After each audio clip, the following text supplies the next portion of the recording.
nandritra ny lahateny ny sabotsy sy teo tany Toamasina dia nilaza ny filoham-pirenena Ery Razonarimampianina fa vahaolana maritra no apetraka eo amin'ny lafiny angovo mba ahafahan'ny malagasy misitraka ny fampandrosoana.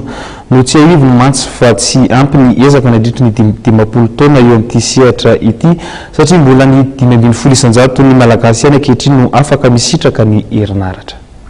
Jiry ianareo. Oya hoe efa eny jiro. Fa zao kosa ny fanampy faharoa aloha zay ataotsika. Mila jiro an'ny tanàna ianareo ny dingana faharoa aro atombokitsika amin'ny taontia dia ho asitsika jiro ny tanàna zay manodidina an'izao sekoly zao tompoko lasy tompoko vavy ô.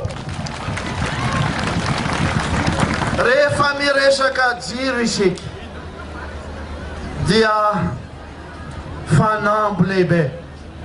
Fanambo lehibe ataon'ny fitondram-panjakana aminareo io. Fanambo lehibe zay ataontsika rehetra miaraka ho amin'ny fampandrosoana ny fanomezana jiro ho an'ny vahoaka malagasy tompoko lasy tompoko vavy. Raha fiteny Tony Kabary zay nataoko tany Ambatondrazaka dia ho iaho hoe mbola vao 500 isanjato ny vahoaka malagasy ane no misitraka an'izany jiro izany. Tao anatin'ny 50 taona dia 500 isanjato ny vahoaka malagasy no misitraka jiro.